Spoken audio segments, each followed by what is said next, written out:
السلام علیکم دوستو، امید ہے کہ آپ خیریت سے ہوں گے۔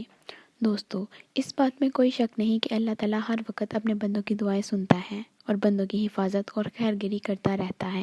وہ کبھی بھی غافل نہیں، اس کا دروازہ ہر وقت کھلا رہتا ہے، مگر اپنے فضل و کرم سے اپنی عبادات و مناجات کے لیے خاص وقت مقرر کر دیے گئے ہیں، جن اوقات میں دعائیں بہت جلد قبول ہوتی ہیں۔ ان سب کا ذکر میں ابھی کرنے جا رہی ہوں، جن اوقات میں دعائیں بہت زیادہ قبول ہوتی ہیں۔ دوستو، اس سے پہلے میری آپ سے درخواست ہے کہ اگر آپ میرے چینل پر نئے ہیں تو پلیز سبسکرائب کا بٹن دبا کر سبسکرائب کر لیں تاکہ مزید ویڈیوز آپ کو وقت پر مل سکیں۔ شکریہ۔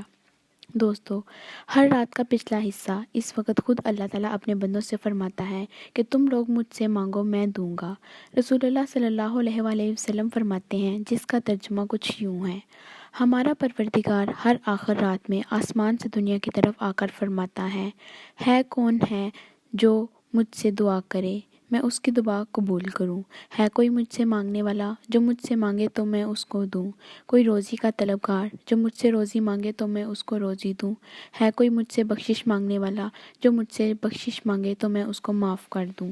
دوستو، سجدے کی حالت میں دعا قبول ہوتی ہے۔ رسول اللہ صلی اللہ علیہ وآلہ وسلم فرماتے ہیں، سجدے میں بندہ اپنے رب کے بہت نزدیک ہو جاتا ہے، تو بس تم سجدہ میں زیادہ دعا مانگا کرو۔ قرآن مجید کی تلاوت اور ختم قرآن مجید کے وقت بھی دعا قبول ہوتی ہے۔ نبی صلی اللہ علیہ وآلہ وسلم نے فرمایا، قرآن مجید پڑھنے والے کو چاہیے کہ وہ اللہ سے مانگے، کیونکہ آئندہ ایسے لوگ ہوں گے کہ قرآن مجید پڑھ کر لوگوں سے مانگیں گے۔ دوستو، رمضان شریف کے مہینے میں اور روزہ افطار کرتے وقت دعا قبول ہوتی ہے۔ رسول اللہ صلی اللہ علیہ وآلہ وسلم فرماتے ہیں، 3 قسم کے لوگوں کی دعا قبول ہوتی ہے: ایک روزہ دار کی جس وقت وہ روزہ کھولے، بارش کے وقت بارش میں کھڑے ہو کر دعا مانگنے سے دعا قبول ہوتی ہے۔ رسول اللہ صلی اللہ علیہ وآلہ وسلم بارش میں کھڑے ہو کر دعا مانگتے تھے۔ زمزم کا پانی پیتے وقت دعا قبول ہوتی ہے۔ دوستو، مرغ کی آواز کے وقت، مسلمانوں کے ذکر الہی اجتماع کے وقت بھی دعا قبول ہوتی ہے۔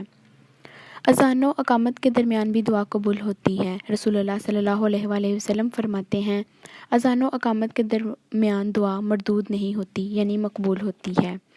دوستو، اللہ تعالیٰ سے دعا ہے کہ ہماری نیک اور جائز خواہشات کو پورا کرے اور ہماری دعائیں اپنی بارگاہ الہی میں قبول فرمائے۔ مزید ویڈیوز کے لیے ہمارا چینل سبسکرائب کریں۔ جزاک اللہ خیرہ۔